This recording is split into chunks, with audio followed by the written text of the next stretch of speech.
जी तो बेटा, ऑलमोस्ट आप लोग अभी इन हुए हैं और अब आज हम बायोकेमिस्ट्री के एक लेक्चर की तरफ जाएंगे।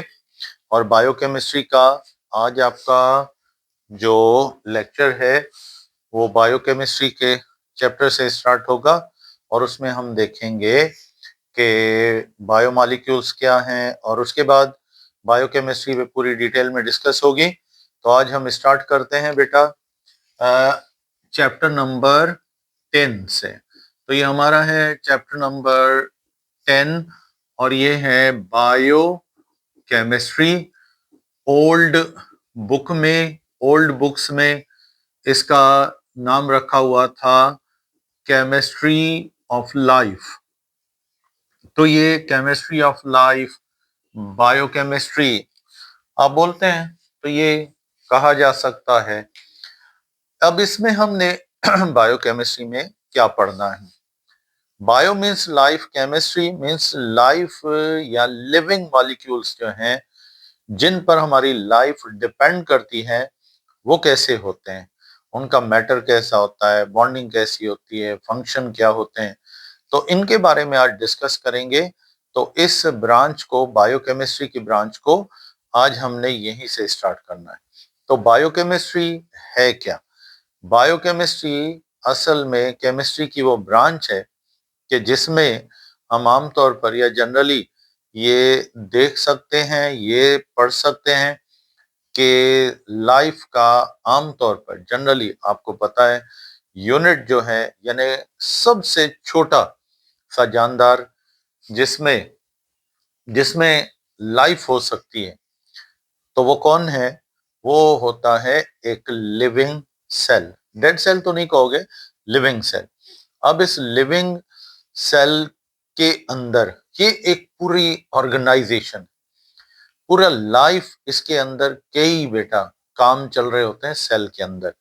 और इसमें जो है ना फिजिकल प्रोसेस भी चल रहे होते हैं और केमिकल प्रोसेस भी। तो हम बायोकेमिस्ट्री में इन ही सारे प्रोसेस को क्या करते हैं? स्टडी करते हैं। तो बायोकेमिस्ट्री जो है वो बेसिकली स्टडी है किसका?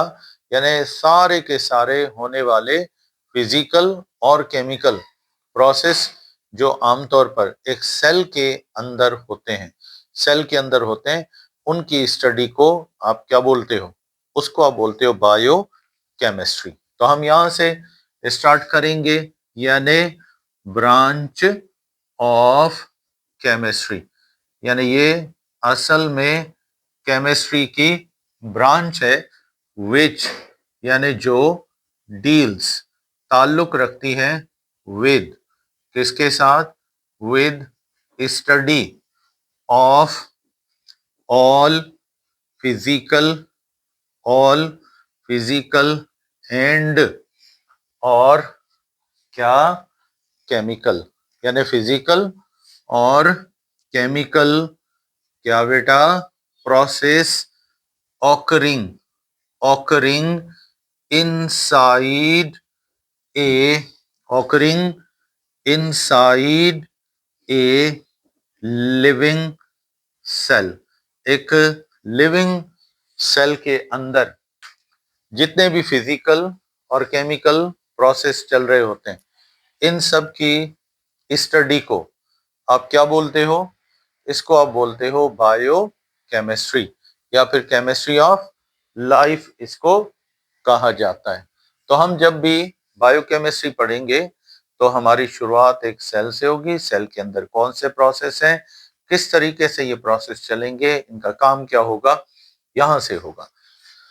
तो अब ये कंसेप्ट हमें मिल गया कि हमारा टारगेट बायोकेमिस्ट्री में क्या होगा और हमने क्या करना है। देखो, बायोकेमिस्ट्री कोई कोई एक छोटी सी ब्रांच नहीं है। पूरी लाइफ, पूरे लिविंग सिस्टम्स, जानवर, उसके बाद जो है पौधे, माइक्रो ऑर्गेनिज्म करते जाओ, सेवरल सिस्टम्स हैं दुनिया में, कई जानदार चीजें। तो इन सब को स्टडी अगर करें तो ये एक बहुत बड़ा सिस्टम बन जाता है, बहुत बड़ा सिस्टम बन जाता है। तो इसलिए बायोकेमिस्ट्री कोई छोटी ब्रांच नहीं। तो ये जो आपका चैप्टर है, आप कहेंगे ये तो छोटा सा है, तो ये छोटा सा जो चैप्टर है ये कंप्लीट आपको बायोकेमिस्ट्री नहीं बताएगा, ये आपको सिर्फ और सिर्फ बायोकेमिस्ट्री का थोड़ा सा एक हिस्सा नॉलेज का आपको देगा। और वो हिस्सा नॉलेज का जो आप पढ़ोगे वो किसके बारे में होगा, वो होगा फूड और न्यूट्रिशन। ये जो हमारी खुराक है, ये हमारा बायोकेमिस्ट्री का चैप्टर सिर्फ और सिर्फ खुराक के बारे में है। और यहाँ पर हमने बायोकेमिस्ट्री की इसी ब्रांच को स्टडी करना है। तो हमारा अब जो स्टडी का जो पोर्शन होगा इस चैप्टर का, उसको अगर आप स्टडी करोगे तो आपको इसका मेन पोर्शन मुख्तलिफ चीजों में, मुख्तलिफ टेक्स्ट बुक्स में ये मिलेगा। यानी हम अब जो स्टडी करने जा रहे हैं वो किसको हम स्टडी करेंगे, food and nutrition. Food and nutrition, ग़िज़ा यानी खुराक और ग़िज़ाइयत, ठीक है, ये दो चीजें। फूड भी खाने को कहते हैं, खुराक को कहते हैं, न्यूट्रिशन भी खाने को या खुराक को कहा जाता है। अब फर्क क्या है फूड और न्यूट्रिशन में? फूड एंड न्यूट्रिशन है क्या? यानी हम सिंपल वर्ड्स में कह सकते हैं कि ये असल में क्या है, ब्रांच है, पर किसकी है, बायो केमिस्ट्री की ब्रांच है। बायोकेमिस्ट्री की ब्रांच है विच डील्स, जिसका ताल्लुक है, ठीक है, डील्स विद स्टडी, यानी यहां आपने स्टडी करना है ऑफ क्या, ऑफ न्यूट्रिशन, यानी ग़िज़ाइयत क्या होती है, उसके बाद एलिमेंट्स, एलिमेंट्स ऑफ न्यूट्रिशन, यानी ग़िज़ाई अज्जा, elements of nutrition, and side effects, side effects जो हैं किसके, side effects of mall nutrition, यानी आमतौर पर ग़िज़ाइयत की कमी जो है ये आमतौर पर कौन कौन सी बातों की वजह से, माल न्यूट्रिशन ग़िज़ाइयत की कमी, उसके इफेक्ट्स क्या होंगे, उसके नुकसानात क्या होंगे, ये है हमारा नेक्स्ट, मतलब बायोकेमिस्ट्री का एक छोटा सा ब्रांच है फूड एंड न्यूट्रिशन। आप ये पढ़ोगे ग़िज़ाइयत क्या है, ग़िज़ाइयत के फायदे क्या हैं, और ग़िज़ाइयत की कमी कौन कौन से नुकसानात पैदा करती है, कौन से नुकसान कर सकती है, यहां से शुरू करेंगे। तो हम सबसे पहले इसी चैप्टर में फूड एंड न्यूट्रिशन अगर नाम होता तो ज्यादा बेहतर था, बहरहाल ठीक है, हम इसको यहीं से पढ़ रहे हैं। तो सबसे पहले आप कंसेप्ट किसका लोगे, फूड का। फूड किससे कहते हैं, फूड का मतलब होता है anything, anything that we eat called food. हम कोई भी चीज है खा रहे हैं, ठीक है ना, खाने के तौर पे इस्तेमाल कर रहे हैं अपनी भूख मिटाने के लिए, तो उसको फूड कहते हो। बस पेट भर गया, अब वो खाना अच्छा था, ताजा था, बासी था, फायदे का था, नुकसान का था, हमें नहीं पता, लेकिन हमें इतना जरूर पता है कि इस खाने से हमारी भूख मिट गई। एक बिस्किट खा लिया, एक फ्रूट खा लिया, एक आपने जूस का डब्बा पी लिया, आपने पानी पी लिया, चाहे खाओ या पियो, भूख मिट जाए तो ये फूड है। उसका क्या कोई फायदा है, नुकसान है, फूड का इससे कोई ताल्लुक नहीं है, ठीक है। अब लफ्ज आएगा क्या, न्यूट्रिशन, क्या बोलोगे, न्यूट्रिशन। तो न्यूट्रिशन क्या है, यानी it is type, type of food, ये एक खाने की किस्म है जो हम खाना खा रहे हैं, टाइप ऑफ क्या है, फूड है। और ये जो टाइप ऑफ फूड है ये क्या होगा, टाइप ऑफ फूड विच के जो क्या करेगा, ए कॉम्प्लिश, यानी पूरा करेगा, अकॉम्प्लिश ऑल रिक्वायरमेंट्स, क्या, all requirements of our body, जो हमारी तमाम तर जिस्मानी जरूरियात को पूरा करेगा। जो भी खाना होगा जो हमारी रोजमर्रा की आमतौर पर लाइफ में जितने हमारी बॉडी की रिक्वायरमेंट्स हैं, जैसे एनर्जी हमारी बॉडी को चाहिए, हमें आमतौर पर बीमारियां लगती हैं, उससे रिकवरी के लिए भी सिस्टम को काम करना पड़ता है, तो वो भी खाने से ही ताकत आएगी आपके अंदर। दूसरा, हमारी ग्रोथ होती है, रिप्रोडक्शन होती है, ये सारा कुछ जो है ये बॉडी की जरूरियात है। हार्ट बीट चल रही है, ब्लड सर्कुलेशन चल रहा है, हमारा ब्रेन चल रहा है, ये सारे काम एनर्जी के बगैर तो पॉसिबल नहीं है। इन सब कामों के लिए आपको क्या चाहिए? एनर्जी। तो अब वो खाना, वो खुराक जो आमतौर पर आप खा रहे हैं और आपकी बॉडी की तमाम तर रिक्वायरमेंट्स को पूरा कर रहा है, तो उस खाने को, उस खुराक को आप क्या बोलते हो? उसको आप बोलते हो न्यूट्रिशन। ठीक है, ऐसा खाना जो हमारी बॉडी की जरूरियात को पूरा करे, तो इसको बोलते हैं न्यूट्रिशन। अब न्यूट्रिशन जो है ये तो बाद में हम इस पे डिस्कस करेंगे। न्यूट्रिशन हमारी बॉडी की रिक्वायरमेंट्स को क्या कर रही है? पूरा कर रही है। तो अब हम यहां से ही शुरू करेंगे, यानी requirements, requirements of our body. हमारी बॉडी को किन किन चीजों की जरूरत है, हमारी बॉडी की रिक्वायरमेंट्स क्या क्या क्या है। तो इनमें नंबर 1, हम जितने भी काम कर रहे हैं, बॉडी काम कर रही है, भले बैठे हुए हो, तो एनर्जी पहली चीज। हमारी बॉडी को एनर्जी की रोजाना जरूरत होती है। अब ये एनर्जी बॉडी कहाँ से लाएगी? जाहिर है जब हम खाना खाएंगे तो उसमें से आएगी, तो एक एनर्जी चाहिए। नंबर 2, दूसरा जो है वो होगा ग्रोथ। आपको पता है छोटे बच्चे छोटे से बड़े होते हैं, तो वो यंग होते हैं, छोटे होते हैं, अब ये ग्रो करते हैं, ये बड़े होते हैं। तो इनमें बड़ा होने का, छोटे से बड़ा होना, ग्रो करना, ये भी खुराक से ही मुमकिन है। आप एक आदमी को खुराक सही नहीं देंगे तो उसकी ग्रोथ भी सही नहीं होगी। उसके बाद जो है नेक्स्ट हमारा होगा नंबर 3 सिस्टम, थर्ड जरूरत होगी, क्या है? इम्यूनाइजेशन। इम्यूनाइजेशन कहते हैं किसको? यानी हमारी बॉडी में एक डिफेंस सिस्टम चलता है। रोजाना हमारी बॉडी पे कई जरासीम हमला करते हैं, खाने हम खा रहे हैं या हमारे मौसमी हालात हैं, जिससे हमारी बॉडी अक्सर क्या होती है? इफेक्ट होता है, बीमार पड़ जाते हैं। अब ये बीमारी से बचाव भी आपको कौन फराहम करेगा? बॉडी तो करेगी, लेकिन इसको क्या चाहिए? इसको खाना चाहिए, ताकत चाहिए, फोर्स चाहिए। अब ये फोर्स कहाँ से आएगी? जो बॉडी का डिफेंस सिस्टम बनाएगी, बीमारियों से बचाएगी, मौसमी हालात का मुकाबला करेगी, तो वो भी खाने से ही होगा। उसके बाद नंबर 4 जो होगा, दैट इज कॉल्ड रिप्रोडक्शन। क्या बोलते हो इसको? रिप्रोडक्शन। अब रिप्रोडक्शन क्या है? यानी हमारी एक नस्ल से दूसरी नस्ल जानदारों से ही पैदा होती है। तो ये जिस, यानी कि पेरेंट्स को आप खुराक सही दोगे तो उसकी नेक्स्ट जनरेशन भी अच्छी पैदा होगी, चाहे वो एनिमल्स हो चाहे वो प्लांट्स हो। तो ये भी सारा कुछ आपको पता है, ये सारा कुछ कहाँ से आएगा हमारी बॉडी में? ये खुराक से ही आएगा। तो इसका मतलब है, उसके बाद आखिरी नंबर 5 वो होगा रेगुलेशन ऑफ बॉडी प्रोसेस।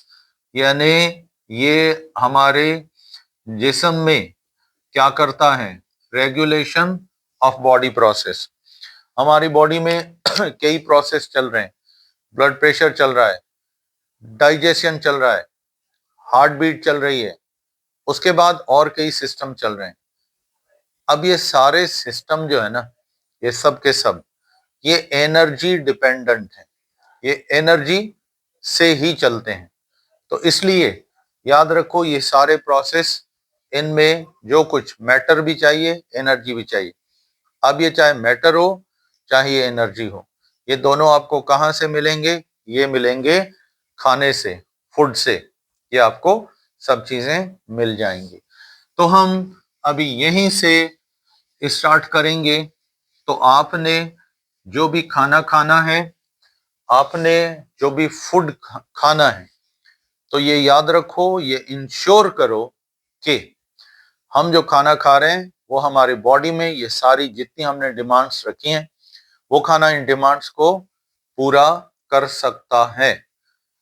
खाना डिमांड्स को पूरा कर सकता है। तो फिर समझ लो कि हम जो है आमतौर पर या जनरली हम ये बोल सकते हैं, हम ये कह सकते हैं कि वो एक मुतवाजिन खुराक है। और मुतवाजिन खुराक को आप आमतौर पर क्या बोलते हो, यानी इसको फिर हम बोलेंगे बैलेंस्ड क्या डाइट। बैलेंस डाइट माना मुतवाजिन ग़िज़ा, वो खुराक जो हमारी बॉडी की तमाम तर रिक्वायरमेंट्स को पूरा करेगी, कंप्लीट करेगी, तो ये बैलेंस डाइट कहलाएगी। और इसी बैलेंस डाइट से हम सेहतमंद भी रहेंगे, हम बाकी काम कर पाएंगे। अब आते हैं ये चीजें, ज़ाहिर है बॉडी को जब आप खुराक खाएंगे तो आपकी खुराक जो होगी वो बॉडी को आमतौर पर कुछ चीजें प्रोवाइड करेगी जिनसे हमारी बॉडी के फंक्शंस चलेंगे। तो अब वो चीजें जो हमारी बॉडी को चाहिए, हमारी बॉडी के अंदर होनी चाहिए, जिससे जो खाने के जरिए हमें मिले, तो ये बॉडी में आएंगे खाने के जरिए। तो खाने में क्या क्या चीजें होनी चाहिए जो हमारी बॉडी के रिक्वायरमेंट्स को पूरा कर सकती हैं, तो इनको बोलते हैं एलिमेंट्स ऑफ न्यूट्रिशन। क्या बोलते हो इसको? Elements of nutrition. तो हम नेक्स्ट में यहीं से स्टार्ट करते हैं और ये है एलिमेंट्स ऑफ क्या? न्यूट्रिशन, यानी ग़िज़ाइयत के अज्जा। ठीक है, न्यूट्रिशन, ग़िज़ाई अज्जा, अहम खाने के जरूरी अज्जा। तो इनमें सबसे पहली चीज हमारी बॉडी में जो जरूरत होगी वो आमतौर पर सारे के सारे मॉलिक्यूलर फॉर्म में, खाने की शक्ल में ये मॉलिक्यूल बॉडी में जाएंगे।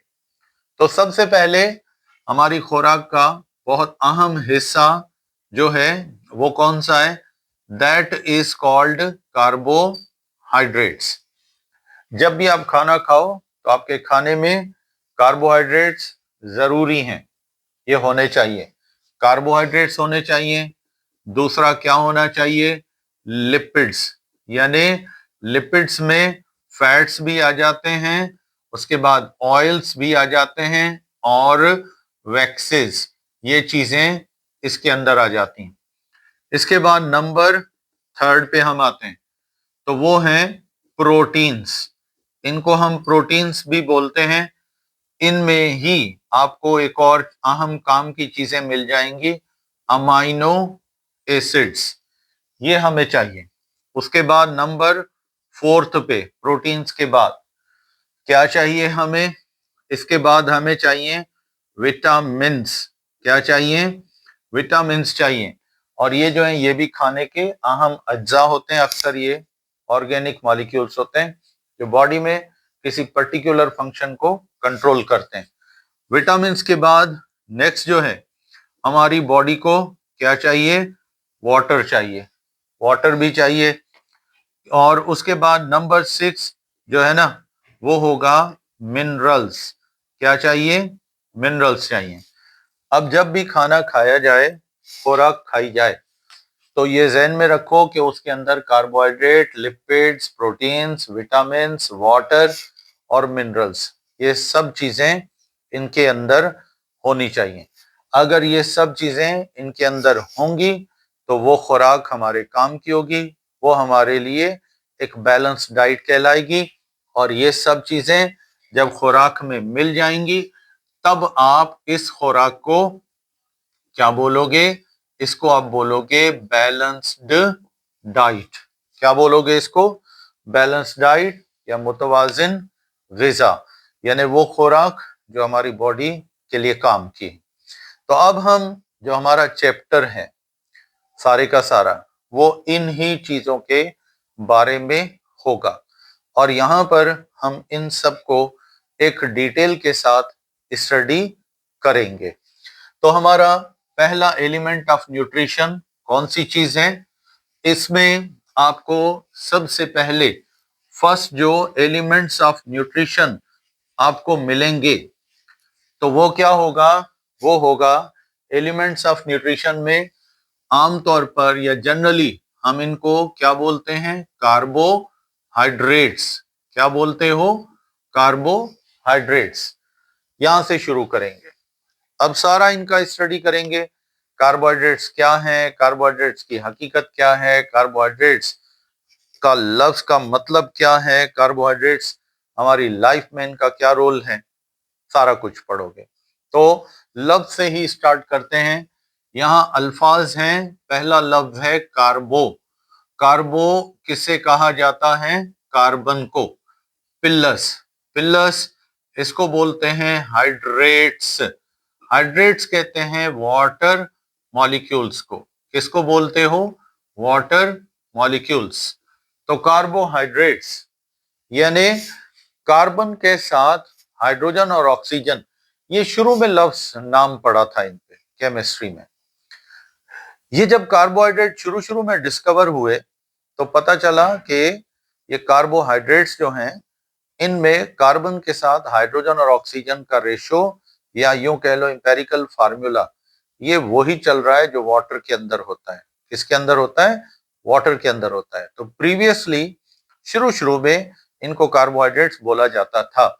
यानी कार्बोहाइड्रेट्स इसलिए कहा गया, या लफ्ज कार्बोहाइड्रेट्स जो है, हाइड्रेट्स टर्म वाज, ठीक है, ये जो है was used for these compounds, यानी इन कंपाउंड्स को कार्बोहाइड्रेट्स नाम दिया गया।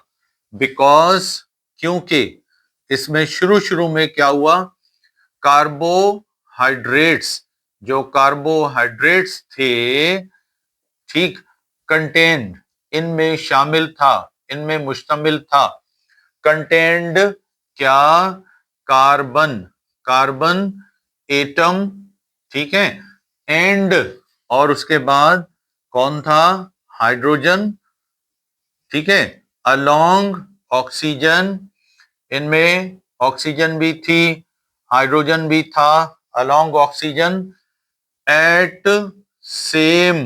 सेम रेशो एस इन, किसमें, वाटर।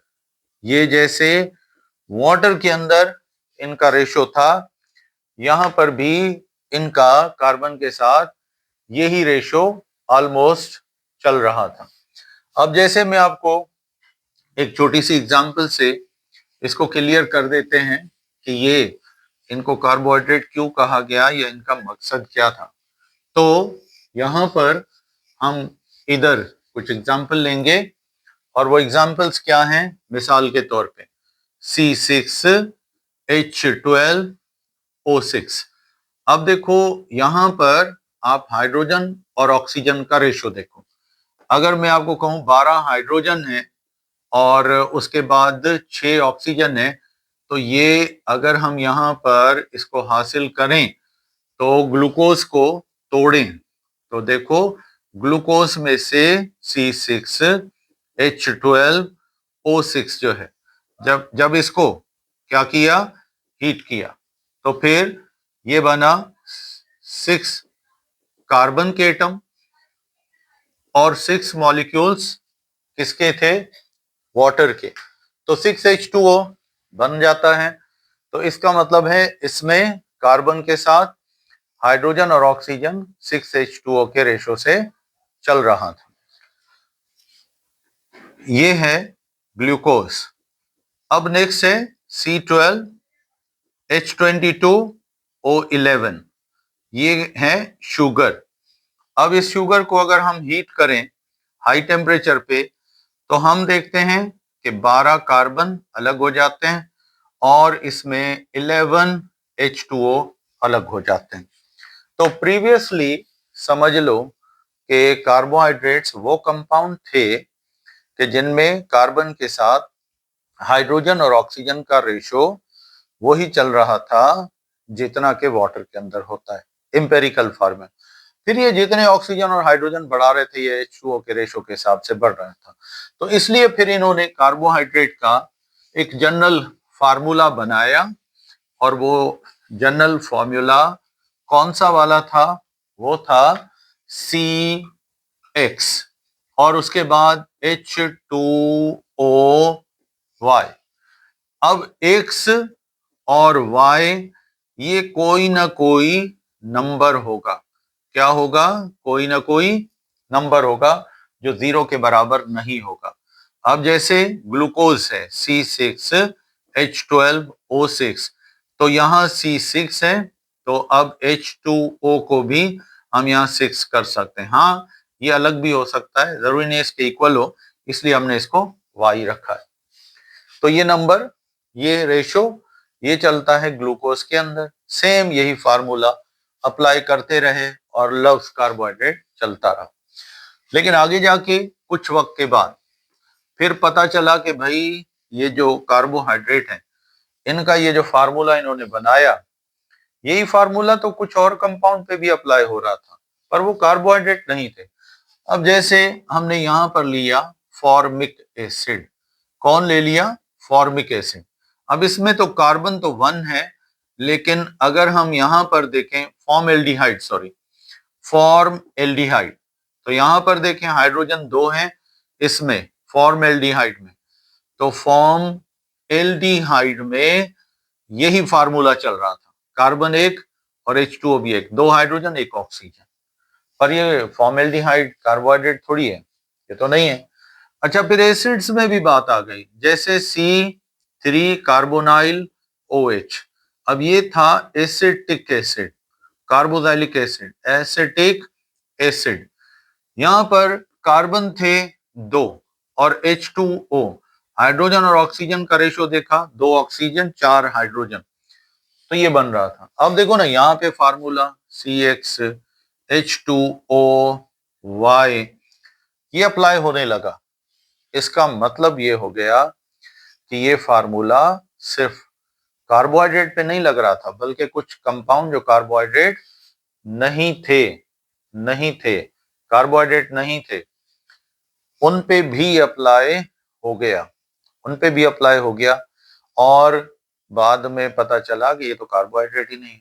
और कुछ कार्बोहाइड्रेट ऐसे भी थे कि जिन पर ये फार्मूला अप्लाई होता ही नहीं, यानी अगर हम लगाएं तो वो फार्मूला अप्लाई होता ही नहीं। जैसे रेमनोज है, 6 कार्बन है, 10 उसमें 5 ऑक्सीजन है और उसमें जो है 11 हाइड्रोजन है। तो इसका मतलब ये हुआ कि अब इनको डेफिनेशन चेंज करनी पड़ी, क्योंकि ये फार्मूला सिर्फ कार्बोहाइड्रेट ही फॉलो नहीं कर रहे थे, नॉन कार्बोहाइड्रेट भी फॉलो कर रहे थे। और दूसरी बात कि कुछ कंपाउंड जो कार्बोहाइड्रेट ही नहीं थे वो ये फार्मूला फॉलो कर रहे थे, तो इसलिए इसको चेंज, और कुछ कार्बोहाइड्रेट तो इसको फॉलो ही नहीं कर रहे थे। लिहाजा अब के बार फिर इनको क्या करना पड़ा, इनका कंसेप्ट, इनकी डेफिनेशन क्या करनी पड़ी, चेंज करनी पड़ी। क्या चेंज किया इन्होंने? यहां से देख लो, ये है कार्बोनाइल और यहां पर है OH। अब ये मैं स्ट्रक्चर बना रहा हूं किसका? ग्लूकोज का। ठीक है, 1 2 3 4 5 6। अब यहां पर है OH, ठीक है, और उसके बाद यहाँ H और इधर OH, इधर है OH और यहां पर है H, इधर है OH और यहां पर है H, यहां पर OH, इधर हाइड्रोजन। ये अब अगर इसका स्ट्रक्चर आप देखोगे ग्लूकोज का तो बात काफी हद तक वाज़ेह हो जाएगी। ये कार्बोनाइल है, कार्बोनाइल, ठीक है, और उसके बाद इसके साथ यहां पर हाइड्रोजन अटैच है। क्या अटैच है? हाइड्रोजन अटैच है, क्योंकि ऑक्सीजन 6 है, 1 2 3 4 5 और ये 6। अब इधर इसके साथ क्या अटैच है? हाइड्रोजन, और बाकी ये है अल्काइल की चेन, ये वाली, ये अल्काइल की चेन। तो आपको थोड़ा समझ में आ जाएगा ये स्ट्रक्चर हमें किस में मिलता है। ये स्ट्रक्चर हमें मिलता है एल्डिहाइड्स में। किसमें मिलता है? एल्डिहाइड्स में। अरे भाई अभी भी कुछ ज्वाइन कर रहे हैं, चलो ठीक है। तो ये कभी कभार नेट डिस्कनेक्ट भी हो जाता है आप लोगों का। तो यहाँ पे ये हो गया ग्लूकोज। अब हमने एक और कंपाउंड, एक, फिर 2, 3, 4, 5 और ये 6। ये देखो, ये स्ट्रक्चर आपने बायोकेमिस्ट्री में बहुत पढ़ा होगा, बहुत पढ़ा होगा। और ये जो स्ट्रक्चर है यहाँ पर, इसमें आपको पता है यहाँ पर होंगे OH, यहाँ पर ये जो है। अब इसको हम बोलेंगे फ्रक्टोज। क्या बोलोगे? फ्रक्टोज। अब फ्रक्टोज का जायजा लो। तो देखो फ्रक्टोज में ये कार्बोनाइल बीच में है। अब कार्बोनाइल के इस तरफ भी कार्बन एक है, यानी ये है अल्काइल ग्रुप की चेन। ज्यादा दो भी हो सकते थे, ठीक है। और इस तरफ है ये फिर दूसरे अल्काइल की चेन। ये भी अल्काइल की चेन और ये भी अल्काइल की क्या होगी? चेन होगी। तो इसका मतलब है ये आमतौर पर ये स्ट्रक्चर आपको पता है किस में मिलता है? कीटोन्स में। तो इसका मतलब है कार्बोहाइड्रेट कोई भी उठाओगे तो उसका स्ट्रक्चर या एल्डिहाइड से मिलता है या फिर किससे मिलता है? कीटोन से। ठीक है। तो फर्क सिर्फ फिर क्या है? फिर हम कार्बोहाइड्रेट को भी एल्डिहाइड और कीटोन बोलें, लेकिन थोड़ा सा फर्क है। फर्क ये है कि आम एल्डिहाइड और कीटोन्स में OH ग्रुप यानी हाइड्रोजाइल ग्रुप जो है ना, ये इतनी बड़ी तादाद में नहीं होते, 4-5 नहीं होते। एल्डिहाइड्स में तो OH होते ही नहीं। पर जिन एल्डिहाइड्स में एक से ज्यादा OH ग्रुप आ जाएं एल्डिहाइड्स में, तो अब उनको आप कार्बोहाइड्रेट बोलोगे। और फिर ऐसे ही वो कीटोन्स के जिनमें 1, 2, 3, उसके बाद 4, फिर 5 और ये 6 ऑक्सीजन है। ऐसा कीटोन जिसमें OH ग्रुप्स की तादाद एक से ज्यादा हो पर हो कीटोन, तब भी उसको फिर कीटोन नहीं बोलना, फिर इसको क्या बोलोगे? फ्रक्टोज। तो इसका मतलब है एल्डिहाइड या तो फंक्शनल ग्रुप के लिहाज से एल्डिहाइड यानी कि कार्बोहाइड्रेट जो है या तो एल्डिहाइड होगा, या फिर फंक्शनल ग्रुप के एतबार से क्या होगा? कीटोन। पर उसमें आम एल्डिहाइड के मुकाबले में OH ग्रुप्स की तादाद एक से ज्यादा होगी। आम एल्डिहाइड में OH नहीं होते हैं, तो इसलिए अब हम इनका कंसेप्ट लिखेंगे। और यहाँ आपका हो सकता है सेशन खत्म भी हो जाए, तो फिर आज की क्लास फिर हम यहीं पे ब्रेक करेंगे। मैं आपको रिकॉर्डिंग भी भेजूंगा। तो अब हमें कार्बोहाइड्रेट की मॉडर्न डेफिनेशन क्या मिल गई कार्बोहाइड्रेट्स की? के यानी कार्बोहाइड्रेट्स, जो कार्बोहाइड्रेट्स हैं, आर पॉलीहाइड्रिक और या फिर पॉलीहाइड्रिक या पॉलीहाइड्रोऑक्सी क्या होंगे? एल्डिहाइड्स होंगे। और या फिर क्या होंगे? कीटोन्स होंगे। ठीक है। तो कार्बोहाइड्रेट्स असल में पॉलीहाइड्रिक, पॉलीडायरिक यानी एक से ज्यादा OH ग्रुप रखने वाले या क्या है? एल्डिहाइड्स हैं, या फिर क्या हैं? कीटोन्स हैं। तो इनमें इनके फिर टाइप हो जाएंगे कार्बोहाइड्रेट के दो। कितने टाइप हो जाएंगे? दो टाइप हो जाएंगे इनके। कौन कौन से? पहले का नाम होगा एल्डोसिस। ये वो कार्बोहाइड्रेट्स हैं जिनका फंक्शनल ग्रुप कौन होगा? एल्डिहाइड ग्रुप होगा। ये एल्डिहाइड्स वाले होंगे। और दूसरा नंबर 2 जो है ये कौन होगा? ये होगा कीटोसिस, यानी इनमें भी पॉलीहाइड्रोऑक्सी होगा, लेकिन एक से ज्यादा क्या होंगे? कीटोनिक ग्रुप होंगे। तो कार्बोहाइड्रेट कितने टाइप के हैं? है तो पॉलीहाइड्रोऑक्सी, फिर ये एल्डिहाइड भी होंगे और ये कीटोनिक भी होंगे। तो एल्डिहाइड्स को एल्डोसिस बोलोगे और कीटोन्स वाले कार्बोहाइड्रेट को कीटोसिस बोलेंगे। तो नेक्स्ट टाइम कल हम इसी से यहां से स्टार्ट करेंगे और फिर इसमें हम पढ़ेंगे कि इनका नॉमेनक्लेचर हम कैसे करें उसके बाद इनकी ग्रुपिंग, इनकी क्लासिफिकेशन कैसे की जाती है, और उसके बाद जो है नेक्स्ट जो होगा उसमें फिर देखेंगे इनकी इम्पोर्टेंस क्या है और ये लाइफ में इनका रोल क्या है। तो यहीं से हमारी बायोकेमिस्ट्री आगे स्टार्ट होगी। तो कल इंशाल्लाह हम नेक्स्ट लेक्चर के साथ फिर आपके पास फिर इसी तरीके से हम स्टार्ट लेंगे। तो अभी आपका सेशन ऑलमोस्ट 40 मिनट का जो था वो ऑफ हो रहा है। तो इंशाल्लाह फिर कल मिलेंगे, नए टॉपिक, नए लेक्चर इसी कंटिन्यू करेंगे इसको। तो यहाँ से हम स्टार्ट लेंगे। तो कल तक इजाज़त दें। थैंक यू बेटा। अल्लाह हाफिज़।